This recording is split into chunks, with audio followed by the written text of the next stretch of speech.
So you just got engaged and you're thinking about where you're going to have your wedding reception, and you're thinking about having it in your backyard.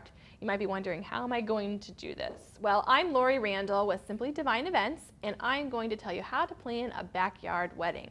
The first thing that you're going to want to do is look at your backyard, or look at your friend's backyard, wherever you're going to have this backyard wedding. Look at the space and see, is this realistic? Can we do this? Find out what your guest list is going to be. If it's 100 people, are we going to be able to fit 100 people out here? The next thing you're going to think about is renting a tent. Thinking of your budget as well is very important when planning an outdoor or a backyard wedding. Things can get costly. It might seem like it might be a little bit simpler, it might be a little bit cheaper, but once you rent the tent, you got to get a caterer if you're going to cater it and not do it yourself. You're going to think about china and glassware and flatware, chairs, tables, all of those things you need to keep in consideration. And you can rent those from, local rental companies. Actually, caterers can rent a lot of that for you as well. Another thing to keep in mind is permitting. Are you able to do this in your subdivision or your neighborhood, or talk to local officials and counties and see what type of permits you might need to pull to have, X amount of people on your property and putting a tent up.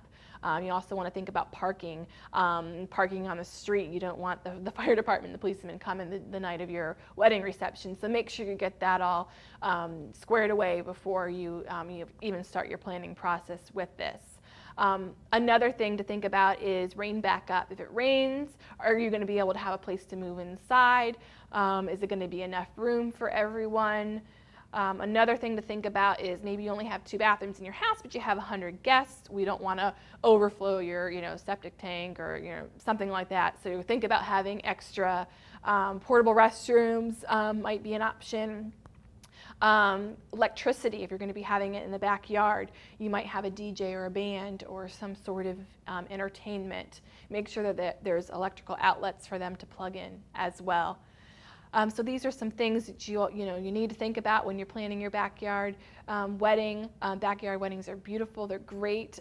Think about if you live on a farm, maybe you kind of want to tie in, the big oak trees, the fall wedding, if it's in like October, the pumpkins, and kind of have it a seasonal way. That way you don't have to spend too much on your decor.